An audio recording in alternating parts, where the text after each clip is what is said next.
যুক্তরাষ্ট্র ও ইরান শর্ত সাপেক্ষে 2 সপ্তাহের যুদ্ধবিরতিতে সম্মত হওয়ায় আন্তর্জাতিক বাজারে জ্বালানি তেলের দাম কমেছে এবং শেয়ার বাজারে ইতিবাচক প্রতিক্রিয়া দেখা গেছে।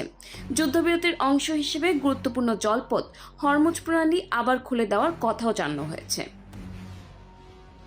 এই ঘোষণার পর বুধবার বিশ্ববাজারে ব্রেন্ট ক্রুড তেলের দাম প্রায় 15.9% কমে ব্যারেল প্রতি প্রায় $92 নেমে আসে। যদিও যুদ্ধ শুরুর আগের তুলনায় দাম এখনো বেশি। সংঘাতের আগে যেখানে তেলের দাম ছিল ব্যারেল প্রতি প্রায় $70, যুদ্ধের সময় তা বেড়ে এক পর্যায়ে $119 পৌঁছেছিল। যুদ্ধবিরতির খবরে এশিয়ার শেয়ার বাজারেও ইতিবাচক প্রভাব পড়েছে। জাপানের নিক্কি 225 সূচক প্রায় 4.5% এবং দক্ষিণ কোরিয়ার কসপি সূচক 5.5% বেড়েছে। একই সঙ্গে যুক্তরাষ্ট্রের ওয়াল স্ট্রিটেও ইতিবাচক সূচনার আভাস পাওয়া যাচ্ছে।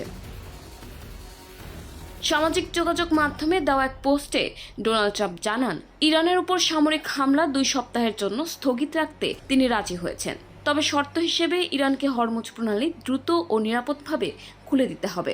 অন্যদিকে ইরানের পররাষ্ট্রমন্ত্রী আব্বাস আগারচি বলেন, ইরানের উপর হামলা বন্ধ হলে তেহরান যুদ্ধবিরতিতে সম্মত হবে এবং হরমুজ দিয়ে জাহাজ চলাচল স্বাভাবিক করা হবে।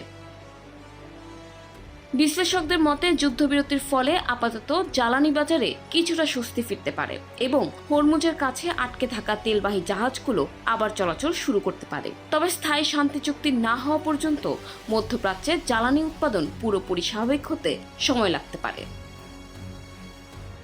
বিশেষজ্ঞরা বলছেন, এই সংঘাতে সবচেয়ে বেশি চাপ পড়েছে এশিয়ার দেশগুলোর উপর, কারণ তারা উপসাগরীয় অঞ্চলের জ্বালানির উপর ব্যাপকভাবে নির্ভরশীল। তাই যুদ্ধবিরতি কার্যকর থাকলে তেলের দাম ধীরে ধীরে স্বাভাবিক হতে পারে, যদিও এতে কিছুটা সময় লাগবে।